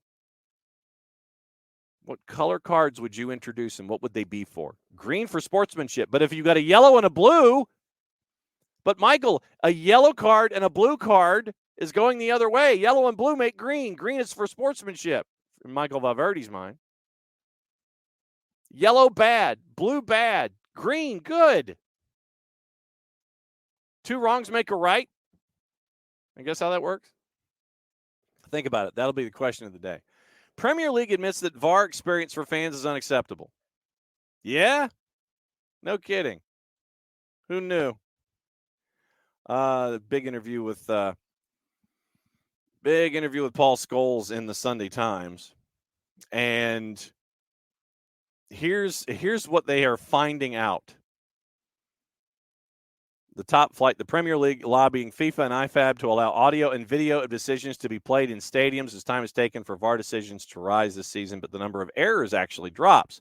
So there's been less errors that they've had to look at, but it's taken longer to get to the decision. Premier League's chief football officer, Tony Scholes, has accepted VAR is nowhere near good enough for fans and has promised to lobby lawmakers to allow audio and video of key decisions to be played in stadiums. Tony Scholes also admitted VAR were carrying out too many checks. Reviews were taking too long. On average, reviews are taking even longer than last season. Premier League would not reveal what the actual time. Sorry, we could run a clock. VAR errors down. Accuracy of decision-making up to 96% compared with 82 before the introduction of VAR at the start of 1920. So basically 24 out of 25 as opposed to 5 out of 6. So 20 out of 24, 24 out of 25. That's your difference. 20 VAR mistakes this season, according to an independent panel, compared to 25 at the same stage last year. And once again, this is something else for Bart for Monday. IFAB and FIFA are in charge of VAR rules, and although from next season referees should be able to announce the outcome of VAR inside stadia, the bodies are reluctant to allow instant video and audio replays because of concerns about the possible impact on behavior of fans, players, and coaches. Tony Scholes said the Premier League would lobby for that to change and would seek to reduce further both the number of errors and the time taken for reviews. I've always maintained that the longer that you are looking at something, you're trying to find something. It's either there or it's not. And you should be able to find it because literally you're getting something north of 2.5 minutes. You're looking for something at that point. Or you are so stuck in the minutia that you get lost in the original idea in the first place. That's where we are here. But I don't think you need to hear the discussion like we do. I mean, in the XFL, you remember in the XFL when you had Dean Blandino, for those of you that watched it, along with me and maybe 4 other people, you had the discussion for the audience at home.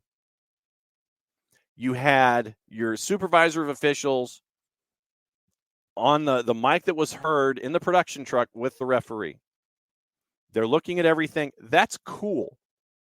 I love that they did that. But I don't know if, 75,000 people staring at the same thing that officials are staring at is going to influence folks in a positive way. I think that probably there's a fine line in there somewhere. We are making a lot of homework for Bart on Monday. But I think that maybe television outbound, I think, might be the place to hear the live. And keep inbound, inside the stadium, keep that wrapped up and keep that bubble there for those reasons that we're talking about. Skull says, clearly everything in the world of VAR is not perfect. We're aware of that. We know we've got work to do. Where the VAR experience is poor is in the in-stadium experience for the supporter. It's nowhere near good enough. We know it's not. It affects supporter enjoyment of the game. We know it needs to change. I don't think that turning everything into a public address discussion is going to do you any good. Constrained by IFAB at the moment. They're very clear. We cannot use the audio. We cannot play the audio. But then you have the oopsie like we had in the Diaz goal. And I think that this is probably the moment that a lot of folks are staring at when it comes to how things go and how they go wrong. Maybe if I don't know, turn the volume up, you'd be able to hear it. That's a good job by me. Good job by me. All right, so let's try that again. Remember this audio? Leave it though. Wait, delay in. Yes. Give it. Coming back for the offside, mate. Just checking the offside delay. Give me kick point. Let's go. Yep. Kick point, Yeah, please. no worries, So here we are. mate. Wait, okay. Just get a tight angle. Yeah, give me 2D line ready after as well for frame Right, 2 so after that. That's fine. Frame 2 there. Perfect. I've got the time on this. I clock 2D it, line on left boot. Yep. Let me just Romero, switch I think angles. I think it might be this angle better. Hey, Happy with Okay. this angle? you Yeah. organise, you don't Yep. 2D line on the boot. 2D line on the boot. Yep. Okay. Wait, no, wait. So 2D line on the boot. And I'll stop. zoom Check in. complete. Check complete. It's fine. Perfect. Yeah. Off. Thank you, mate. Wait. Good process, On-field carry on. decision was offside. Are you happy with this? Yeah. Are you happy with this? Offside On-field, decision, goal. Yeah. That's Now what wait. it does. What? on-field decision was offside. Are you happy with this image? It's fine. Yeah, it's onside. The image we gave him is onside. Left back. He's played. He's Yeah. gone offside. Delay. Ollie's saying to delay. Ollie's saying to delay. Red throw. Pardon? Ollie's calling in to say delay the game. To complete the decision is offside. Can't do anything. Ollie's saying to delay. Ollie? Yeah. Yeah, go Delay the game. To delay the game. Stop the Yeah, game. but they've restarted the Nothing game. from on the field. Can't do Yeah, they've anything. restarted. Yeah. Can't do anything. No. Do you want that kind of conversation out? Once again, that's courtesy of our friends at the Telegraph. That's the Luis Diaz VAR audio. Do you want that live in a stadium?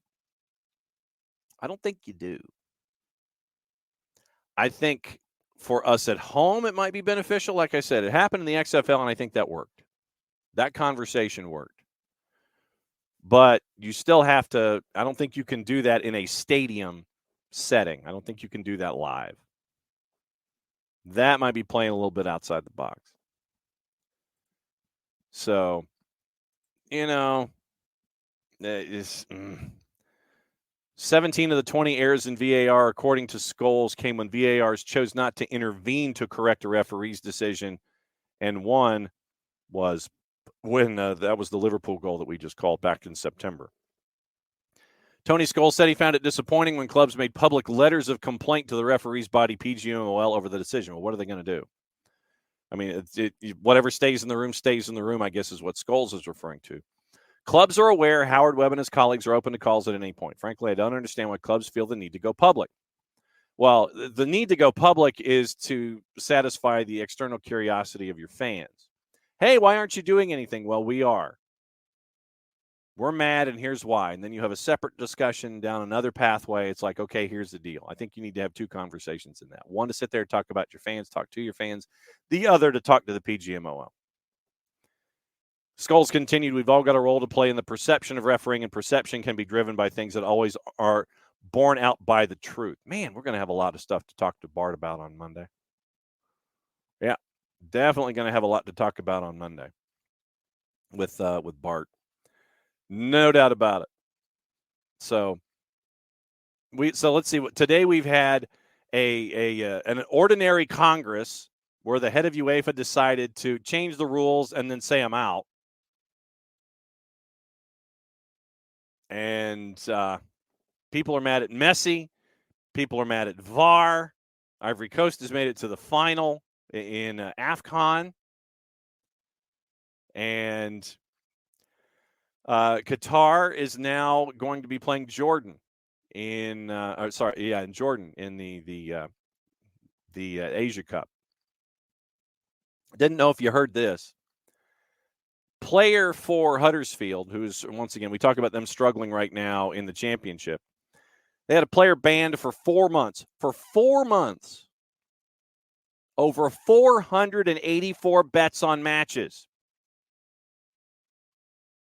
484 bets, you get a 4-month suspension. Ivan Toney, I think, had more and got more of a suspension. 21-year-old, 2 goals, 16 appearances. Huddersfield striker Cian Harrett fined £3,200 after placing 484 bets, suspended 4 months, and he will be supported during the ban. Cian immediately admitted the offenses upon being charged, fully cooperated with the subsequent FA and club's investigation. Club will now support him, currently recovering from a hamstring injury, given a significant fine by Huddersfield, recalled from a loan spell. After being convicted of hair coursing, what is that? By Beverly Magistrates Court. And you see, now I have to look this up. What is hair coursing? Seriously, does anybody know?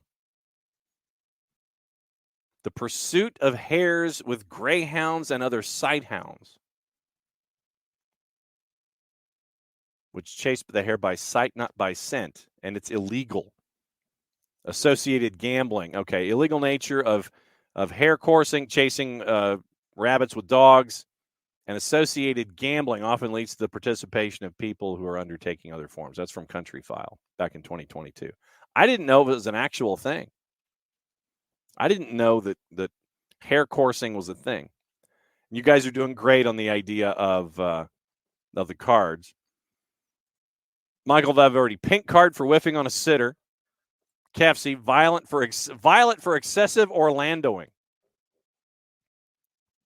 Excessive Orlandoing. That might be a universal. Wiley, a crybaby emoji card for the Philly players. Hello, Rich.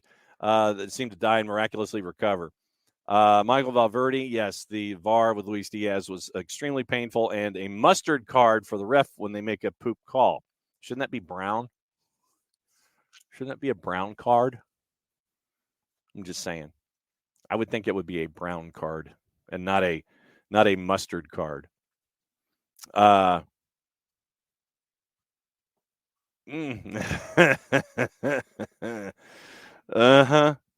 Lower division club, like 6th or 7th division in England, he's got a winding up petition as they are chasing after new ownership that includes a boy band.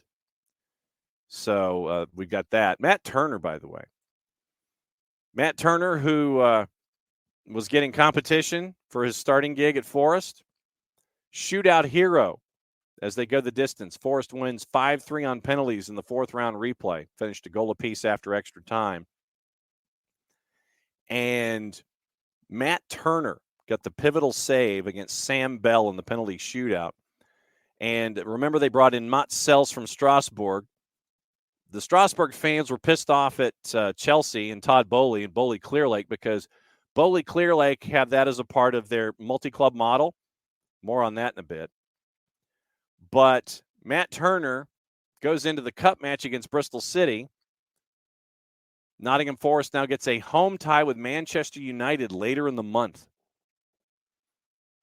Forest had now needed replays against Blackpool and City to book their place in the 5th round. But Matt Turner comes up big for Nottingham Forest, and they continue to advance in the all-in tournament. So big news for baby poop. Thank you. So Matt Turner comes up as the big hero for Nottingham Forest as they are going up against folks right now. Mats Sells did not have a good day to start things off in the Premier League, but Matt Turner keeps them going in the FA Cup, by the way. So good work by Matt Turner and keeping them in the FA Cup tournament. Yeah, and Chelsea, Don Star says Chelsea got a surprise victory against Villa. Yeah, Chelsea's still catching a bunch of anger from everybody. Michael Valverde, of course, the 280-character app was trafficking Turner's blunder on the goal. Can't do enough for anyone in the EPL. Of course, that's the thing. We always, sadly, want to focus on negatives. But it's all about moments and those 20 seconds of this and 20 seconds of that and all of those kinds of things. But at the end of the day, Matt Turner, who was literally, they brought in Mats Sells for $5 million to replace Matt Turner for the stretch run to keep him afloat. But Matt Turner comes up big to keep them going in the all-in tournament. They've got Manchester United coming up soon. And so we will definitely keep an eye on all of that stuff. Couple of other things. We mentioned Sefrin stepping down and the multi-club model. The French minister, this is from the AP, is urging a UEFA crackdown on multi-club ownership. I look at that headline and I go, good luck. European soccer leaders urge to protect soccer from the risk of owners taking control of multiple clubs in a speech by France's sports minister. Amélie Oudéa-Castéra warned at UEFA Annual Congress. So she was at the Ordinary Congress and gave a speech. She warned the Ordinary Congress of a scenario whereby A small number of investors would have control over European football. Sorry, that was my Patrick McGowan from Silver Streak. Look it up. UEFA has long-standing rules monitoring multi-club owners in their competitions, and its in-house researchers warned last year of integrity risks to games on the field and in the player transfer market with about 200 clubs globally in the growing trend. Fans have been concerned their team can be used as a feeder for parent clubs. When is that different than anything else? Now it's just on a larger scale and involving more leagues and crossovers. Uday Castera said, these are threats to our sporting principles. We need to be vigilant to such threats. We mentioned Strasbourg, and without even knowing it, the AP mentioned Strasbourg and Chelsea and Bowley Clearlake. One of France's most successful clubs, Lyon, is in a different American-backed multi-club network with Crystal Palace and Molenbeek, where fans have protested the owners. 777 has attracted increased scrutiny on its legal issues at home as they try to add Everton to the group. As they should. Our friends at Yosemar Football have done some amazing work talking about 777. And they mentioned what's going on with Manchester City and City Football Group. Last year, a UEFA panel evaluating clubs which qualified for European competitions required AC Milan and Brighton to cut or end their ownership and management ties to, respectively, Toulouse and Union Saint-Gilloise. Udaya Castera told her audience, including PSG President Nasser Al-Khelaifi, you are the guardians of our principles of our sport.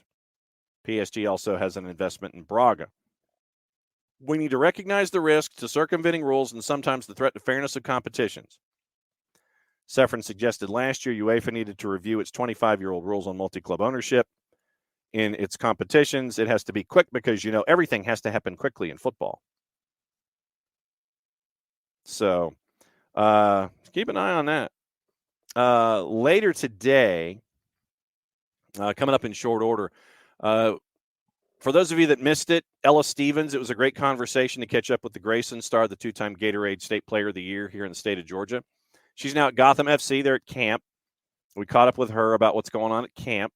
Came over from Chicago Red Stars, and she is now part of the Eastern Super Team at Gotham. So we caught up with Ella Stevens. That's already on the network later today. Shortly after we go off the air, probably around noon, caught up with Croy Bethune, the number 3 overall pick in the super draft for the NWSL, and she's with Washington Spirit. Caught up with her. It's a cool conversation. We get into art, fashion, poetry, pressure, dealing with all those things. Croy Bethune, who went to Alpharetta High School, but she spent her time in her high school years on the international stage, went to USC, came back. Last season was at Georgia, and top-ranked recruit in the country at one point. Finished her career at Georgia, drafted number 3 by the Washington Spirit, and we caught up with her. That'll be up about noon. So it's been great to catch up with a couple of the great stories in the NWSL involving local talent. Sorry, I had to take a bit of a sip in just a bit. So going to be a fun day once again. Traffic. Jack Collison, we're catching up with him later today, and our friends at Alabama Huntsville. And we will have those interviews up in short order. Jack's interview will be airing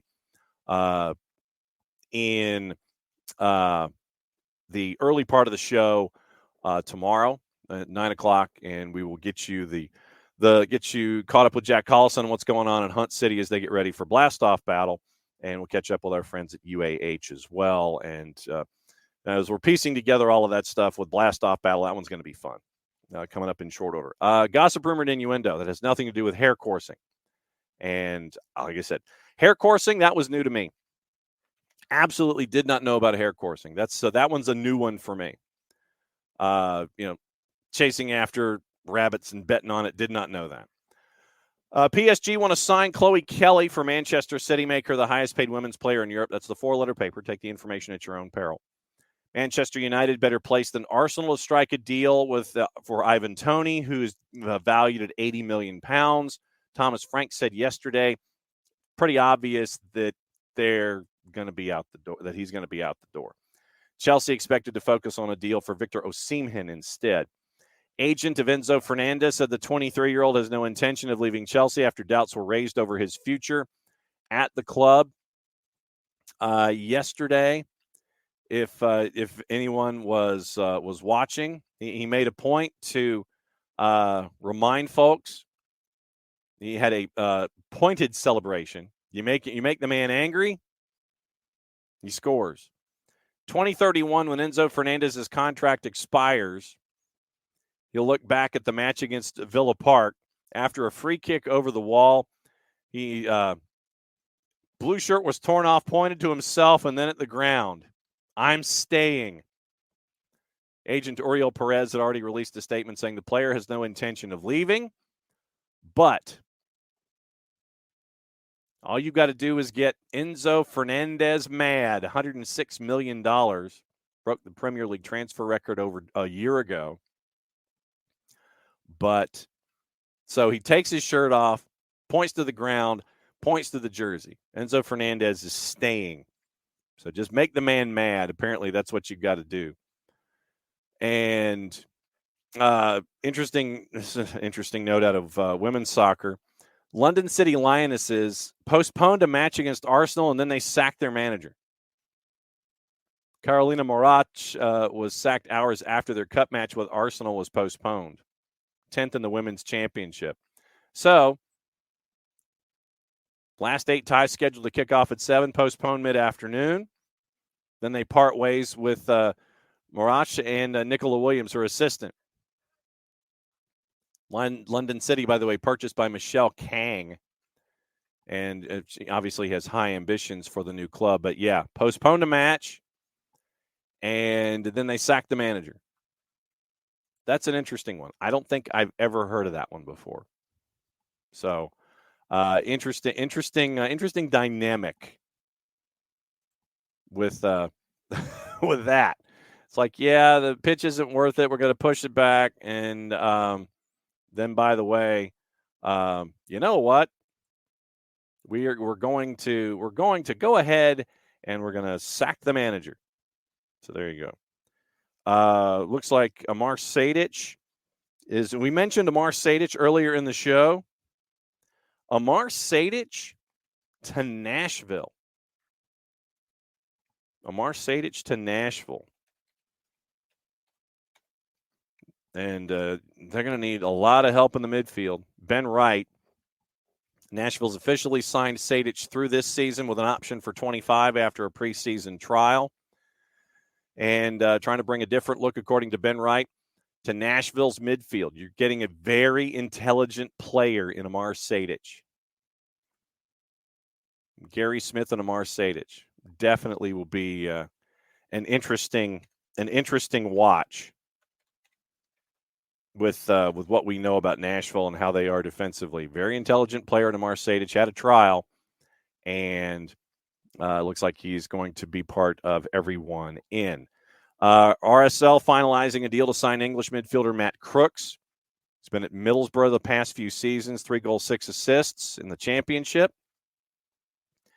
And so that one's on the board. And this the Kellen Acosta to Chicago, that Kyle Bonagura and Tom Bogert are the ones that reported that one last couple of years in at LAFC. Did you see last night in the CONCACAF Hemispheric Extravaganza what went down last night? Cade Cowell wasting no time to score last night. And Vancouver and Tigres, they tied at 1. And so Cade Cowell for Chivas in their matchup against Forge in Canada. So Monterrey over Comunicaciones back on Tuesday 4-1. Real Esteli, we talked about that big win over America at Estadio Independencia. Last night, Toluca over Herediano. Our friends at Herediano, they played at the stadium that we're used to associating with Herediano. 2-1 winner, Toluca.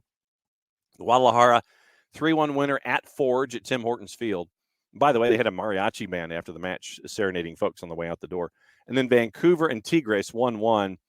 That was a wild one with Brian White scoring for Vancouver and then Gignac scoring the equalizer for Tigres. So 1-1 at Starlight last night. It wasn't at BC Place, very intimate environment. And it was pretty tight. It was pretty tight. Next Tuesday, Guadalajara at Estadio Akron will try to close out Forge, and that'll get everything squared back away. Next Wednesday, Tigres hosting Whitecaps, America hosting Esteli. Thursday, Toluca hosting Herediano, Monterrey hosting Comunicaciones.